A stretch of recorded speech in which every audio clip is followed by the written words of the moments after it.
LSU baseball time. If you missed it last night, four Tigers, current Tigers, were selected in the MLB draft as Anderson, Shores, Ianson, and Fry go, and also a slew of commits.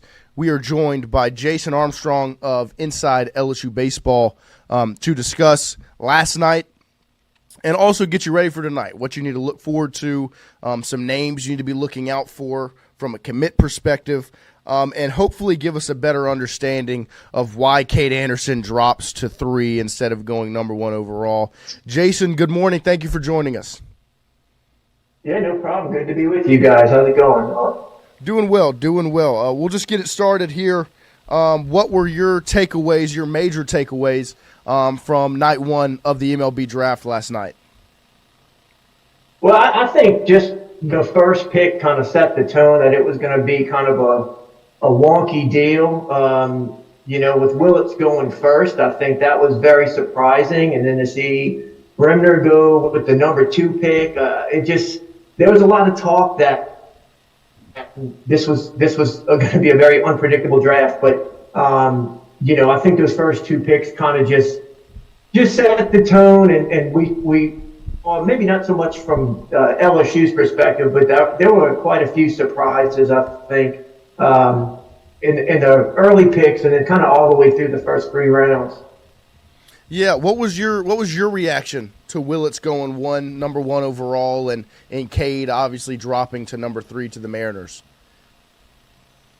Yeah, what's so fascinating about the MLB draft, it's just it's unlike any other draft, and there's so many games being played, and who's willing to sign for what, and bonus money and slot values, and so my immediate thought, which I don't know if this is right or not, was that okay, this must be one of these deals where they can get Willets for maybe less than what the slot value is at the number 1 pick, and maybe that's the only reason. But then just kind of listening to the analysts speak, it sounded like that's really maybe the player that they liked at that position. And it's all about projection, and he's a young player that's very good. But it's just odd that we've been seeing these mocks for months and months now, and nobody really had Willets going number 1. So. I mean, Anderson going number 3. I mean, that's pretty good. Right. So, right. It's just all about what did that team, need at that particular time. And if we're being honest, Seattle is a great place for Cade Anderson to go. I mean, those guys can pitch. So, getting picked at the top is a nice feather in your cap. But, Paul Skeens is sitting there in Pittsburgh right now, and that's not that's not too much fun for him. Yeah, the next player I want to talk to you about is Anthony Ianson, obviously the other LSU ace from this past season. He drops in the draft to, I think it was pick 87 to the Red Sox. What was your reaction to seeing Ianson kind of slide down the board, and what's your thoughts on him ending up in Boston? Yeah, I mean, I think that's a great place to go. It's an organization that cares and great fan base. So, I mean, I wouldn't be too upset if I was Ant, but it's difficult. Like, this was such a weird draft, and even going into it, and so it's a lot of people had it projected maybe in the second round or in the comp B round or. So, once you slide to the number 87 pick, I mean, if you think like last year, those 2 LSU starters, Gage Jump and Luke Holman, I think they went like pick 73 and 74, something like that. It was mid-70. It was before the 3rd round. It was in that one of those comp rounds, I think. And so, that's it was maybe a little lower than people thought. I saw him maybe in some mocks at the late first round, but it's one of those deals again where it's like, hey, you got a guy who has been incredible all year against the best competition, but again, it's like a projection thing, has he hit his max as far as what he can do in the That I don't think so, but that goes into it when these teams are looking at it. So, I wasn't shocked by where he landed, but I hoped he'd go a little bit higher for his sake. Yeah, and then from a prospect standpoint, the LSU commits that go last night, can you just rattle off their names to inform some of the viewers, and then kind of your thought process on or expectations with some names to look out for as the draft rolls on? Yeah, so like this class, we started with 18 high school signees, all right? I think you felt pretty good about 6 of them getting to campus. That leaves you at 12. You already had 2, Cerna and Reagan and Ricken, that declared they're coming to school. So you're down to 10 guys going into this draft. So the four that incoming freshmen that were drafted last night, Brady Ebel goes with number 32 pick into the first round. Jaden Foskey goes pick number 44 in the second round. Quentin Young goes pick number 54 in the second round, and then Dean Moss goes with the 67th pick in that supplemental second round. So those are the 4 guys that lost, but that got drafted last night. I mean, if I'm being candid, going into this thing, I thought 4 guys were definitely going to get drafted last night. So I know as you're watching that, it's very unnerving and going, man, LSU's losing all of their players. But I think that it was that was to be expected. Now, the one that surprised me, and I guess the one concerning thing is all those names I just rattled off, those 4 guys that got picked, they're all position players. So you lost 4 position players that were, coming into your class.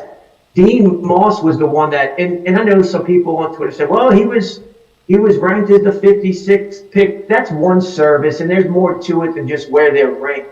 I really like Dean Moss's chances of getting to school. And I think, honestly, because of the draft, and it just wasn't a ultra talented, when I say that, I mean, compared to other drafts, and that's a guy I don't think gets drafted in the second round, any of the last few drafts.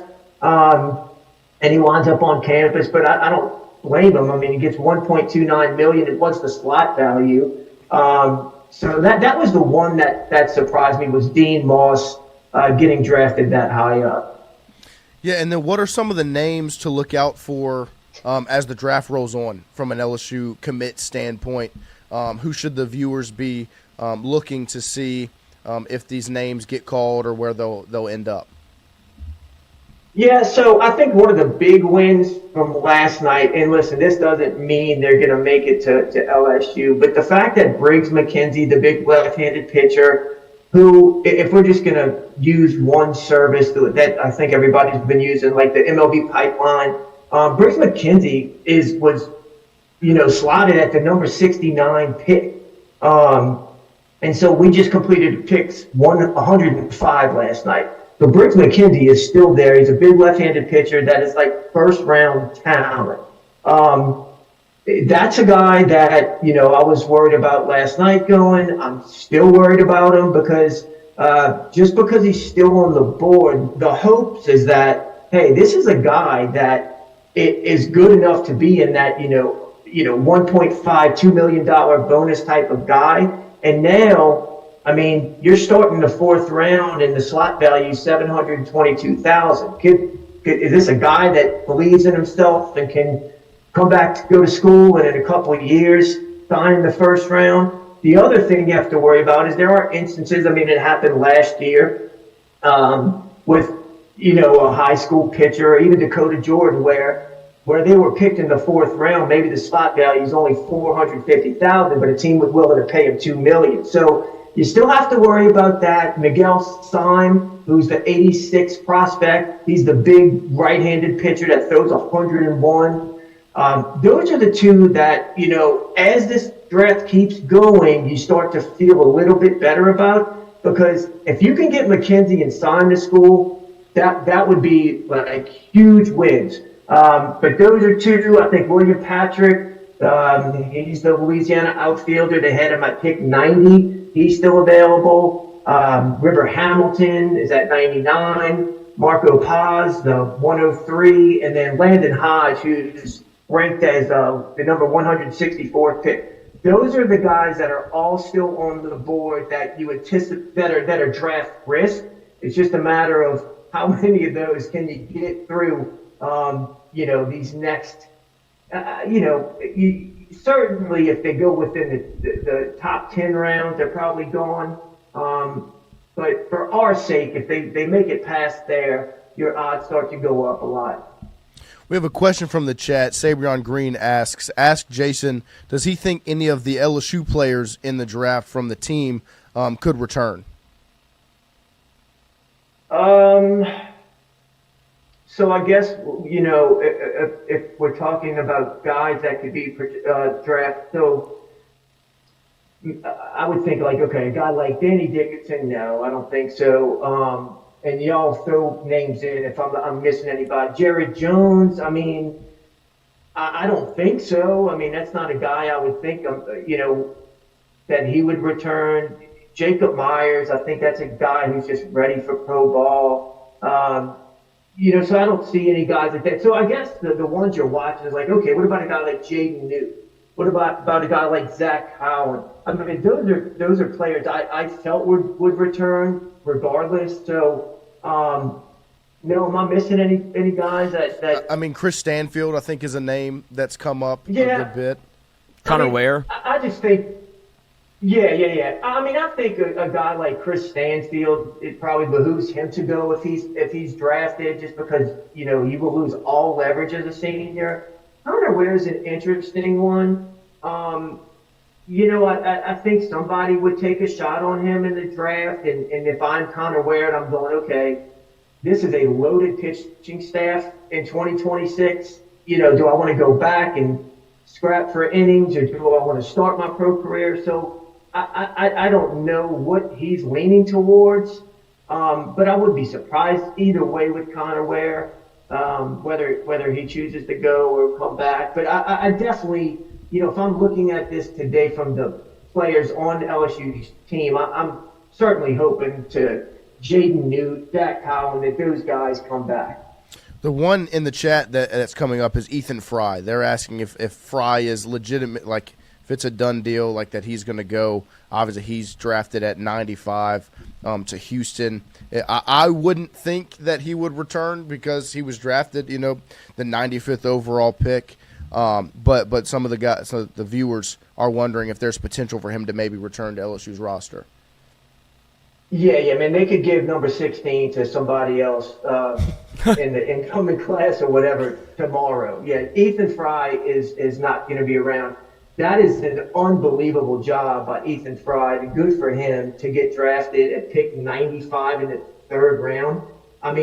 It's just kind of unprecedented. And again, it's a weird draft, but this is a guy with 1 year of major success. But you think about it, he had the same amount of at-bats as Jake Brown. So right. He didn't play, have the at-bats as the Jared Jones or anybody like that. And he hasn't played a position. You just don't see guys like that get drafted this high. But, there was talk the last couple of days that he was really shooting up. And he's unique. He's big. He can run. So, that's awesome for him. But, if you don't, that tells you a lot about the draft. You've got a guy, Jared Jones, who has hit over 60 home runs over 3 years, a 300 hitter who's still sitting there right now. And Ethan Fry, and this isn't a slight on Fry, he's incredible. That a guy with 120 at-bats this year maybe, that's gotten picked in the third round.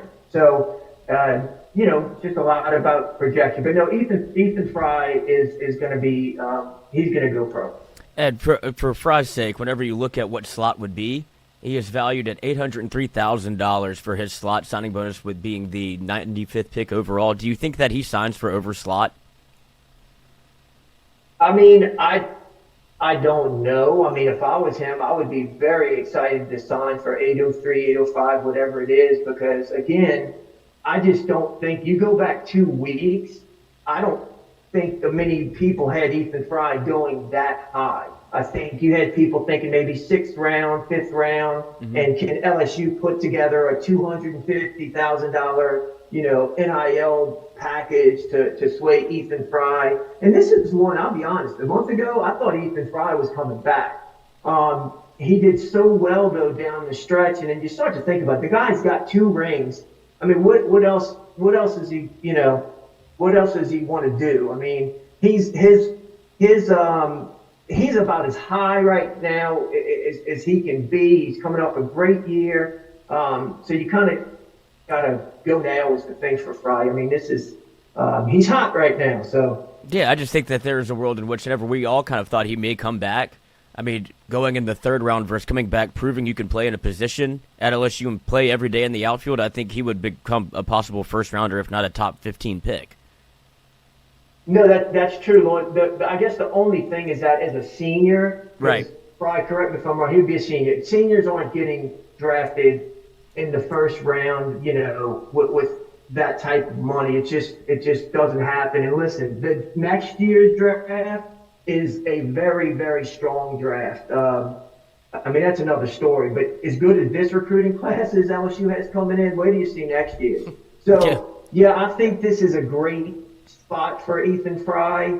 I mean, I would be, shocked if he didn't sign. But I guess your question is, does he, get more than that? I don't know. Okay. I think that kind of works itself out over the coming days and week. But no, I'd be very happy if I was Ethan Fry. So, I mean, I guess that kind of opens the door to the question of what's LSU going to do with that 3rd outfield spot now that Larson hits the portal. You expect, Fry obviously gets drafted. You expect Stanfield to be gone due to the draft. And so that leaves a spot, like you said, with Moss, he obviously gets drafted high. He was an outfielder that LSU had committed. Where does LSU look to fill that 3rd spot next to Jake Brown and Derek Curiel? That's the question. And you never want to rely too much on incoming freshmen. But listen, William Patrick, if he makes it to school, which you always like the chances of a Louisiana kid getting to school, especially, as these picks go on this morning and he starts drifting, that is a guy that is a perfect candidate to come to school and really well and be drafted very high. He is an exceptional talent. I mean, he set all kind of perfect game records and all these showcases they do and all these combines they do. He's really, really good. So, but he's a freshman, But outside of him, there's still time for the transfer portal. There are players that are in the portal that will wait to see what happened in the draft. And then you just never know. I mean, we all say it. Look, just trust Jake. There are guys on that roster right now that we aren't even probably talking about that could, wind up being very good players next year and beyond. So, we'll see. But yeah, with Larson going and, we anticipate Stanfield going. But listen, they're not surprised by this. Jay Johnson, right. Josh Jordan, these guys are not caught off guard by what's happening today. These are the most prepared coaches in the country. And so, they know what they're doing. And, you just want to finish this draft strong. You still have a lot of really good players that, LSU can get to school. I mean, a lot of them are pitchers, but still, LSU won this year with pitching and defense for the most part, so it's not a bad formula. I know that this is probably not the case just because of how it's been talked about previous to the transfer portal and players entering it, and Jay Johnson famously has said he doesn't negotiate with terrorists. But I do think that the way that the LSU outfield is shaken up will lead to the question of if Ashton Larson wants to return to LSU, would that be a possibility that they would explore? Yeah, and here's the thing with that. When Jay Johnson has answered that question before, I think his perspective was like, if I've got a guy who's, not one of these high character guys who's just trying to test the waters and then he wants to come back, yes, he's not with that. Well, that's not who Ashton Larson is. Ashton Larson is very beloved by the fan base, by the coaching staff. and I think Jay Johnson just honestly wants the best for this kid. And think about it. This is he got drafted, fairly pretty high. I don't remember exactly what it was, but he's a very talented player coming out of high school. As a matter of fact, if you go back to when, that year, that freshman class, I want to say he was the highest rated recruit by like perfect game that made it to campus that year. And so I think that's a situation where the guy can play, man. Like I thought he would be a starting outfielder next year. He's in the on the Cape Cod League right now. He just got named for the second straight year to the All-Star game. I think that's a deal where maybe, Jay would be fine with that. The same way he was fine with Mick Paul entering the portal and still going to the College World Series, because Jay pulls for these guys. So I mean, and then if I'm Ashton Larson, I'm going, okay, do I want to go to Kansas, or do I want to go back to LSU where I could probably be penciled in the starting lineup? So that's the interesting one, guys. I'm very curious to see how it unfolds. Well, Jason, we appreciate your time and obviously all the insight. I tell you what, your draft coverage from an LSU standpoint has saved me. I had no idea what to be on the lookout for outside of LSU's guys that were on the team. From a commit standpoint, your updates and your coverage has been excellent. Oh, well, I appreciate that, guys. It's a fascinating time of year, and the season's over, but so much of what's happening right now is going to shape not just next year, but years to come for this LSU program. 100%. We appreciate your time once again and all the insight. We'll talk to you again soon. Absolutely. Y'all have a good one. Yep, you too. Thank you. There he is, Jason Armstrong of Inside LSU Baseball. All of the information. He crushed it once again. This is the third time I think we've had him on. We had him on twice in Omaha to preview Coastal Carolina, and he's just crushed it every single time. He does such good work over at Inside LSU Baseball, his podcast and his Twitter page. If you go follow him on Twitter at Inside LSU Baseball, it is very, very easy to keep up with everything going on from an LSU baseball perspective because he's got the coverage everywhere. He had the list of names. He did his MLB Draft preview to let you know who to be on the lookout for, and he just let you all know just then. So